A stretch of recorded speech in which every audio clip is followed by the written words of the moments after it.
I want to introduce somebody that is a very respected colleague of mine, and her name is Dr. Judy Ho. She is a clinical neuropsychologist, a professor, media personality, and now an author.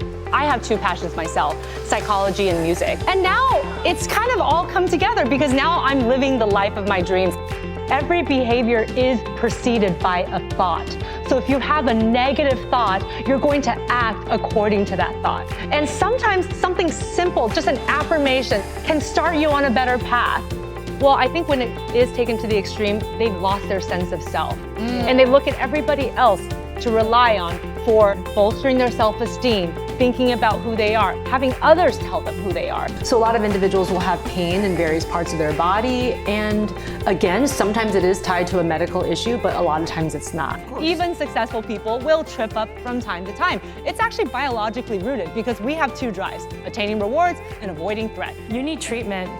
And you need a treatment program that's going to address everything from your trauma, from the loss of identity after you retired, from the things that you've done to actually break your family in various ways. He's hit you, he's pushed you, he's threatened you verbally and also with his car. Jen and I are here for you. We will do everything that we can to make sure you can connect to these services, and all it takes from you is just dialing a phone number, and we'll be sitting with you right here while you do it, but we are not going to force you into it. Self-concept is a complicated thing. It's not just one thing. A lot of times people have great self-concept in one area of life, not so much in another. And so I think sometimes if your self-concept is more shaky in the area in which you're trying to create a certain goal or make something happen, then that could be your driver of self-sabotage. What makes a serial killer snap? Well, there is a combination of both biological and environmental stressors for sure throughout the lifetime, but what usually precedes immediately a killing is a extreme stressor. It could be external, like the person loses a job, gets a divorce, but it could also be something totally internal, which is what makes it harder for us to understand, and this is their interpretation of what's going on in the world. When they found Graham, he had a number of inflictions across his chest and his face, but they didn't seem to be inflicted by another person. In fact, they seemed to be self-inflicted. Shooting Kashif, too, would be the icing on the cake. The cops would never suspect him after that. After making bail, he intended to kidnap his children and flee with them to Pakistan.